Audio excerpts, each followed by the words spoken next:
The same time last year, I took a hard look at my 2023, trying to figure out what went wrong. Now, I did improve a lot of areas, but I still wasn't happy with my output. There's too many unfinished projects, too many big ideas and things that eventually just got scrapped. Now 2024 comes, and I can't say it was that much better. Yes, I had a couple more releases in 2023, but my failure to actually create any real sharing, marketing content kind of left that music essentially unread. To the present day, 2025, which is kind of still weird to say. But I'm asking myself the same questions. How can I have my greatest creative year yet? How can I release music and songs that not only I enjoy, but that finds a community that enjoys it as well? I guess what I'm saying is, how can we fall in love with the process regardless of the outcomes in all areas in our creative? The last couple of years, I put so much pressure on myself to create.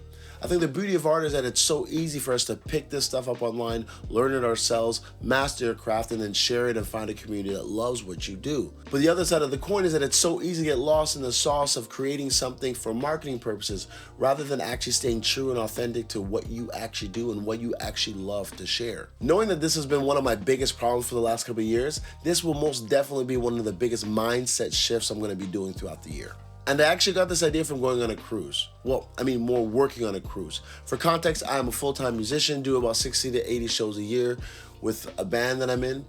And on this particular cruise we've been doing for the last couple of years, my big thing is it's one of the greatest things we get to do, all right? We got about 3 shows in 5 days. Off days, we just get to chill. I love it. Now, the biggest thing for me that I absolutely love, I've talked about it before in these videos, but I love basketball. I've been an athlete my whole life.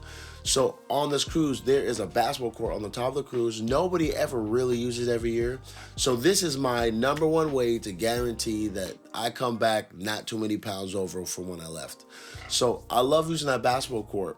And one particular year, I was playing in a men's league, and I decided, you know what, let me just go harder on the practice because I want to make sure I come back. I've been missing layups recently, I think, at that particular time, and I just wasn't happy with my play. But I was playing once, twice a week, so I wasn't really getting real practice in. So it's a whole week-long thing. I'm practicing every day, 45 minutes to an hour.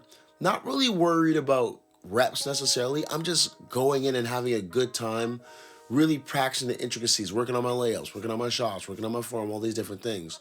Now, funny enough, I come back, we end up being in playoffs after the cruise, basically, and I had an incredible playoffs. Look, this is men's league, okay? We're not in the NBA here. It's not really a big deal. But I really improved over just those few days of really specializing and going over those things I was struggling with. And in that moment, I was introduced to the idea of working and loving your craft regardless of the results.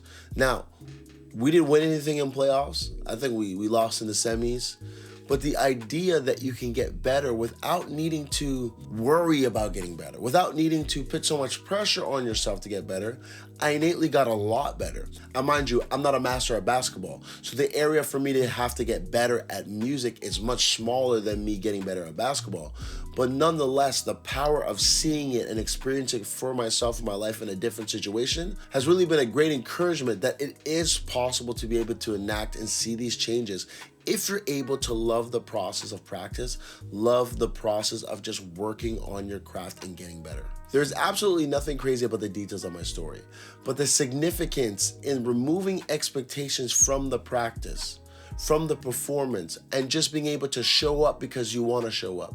You want to be able to practice hard, practice meaningfully without the expectations of it having to go somewhere, without it having to be your Mona Lisa, as to speak. If you're able to love the practice, put no expectations on the practice, you're about to have the greatest year that you've ever had in 2025. We're all going to have the greatest year. I hope this helped.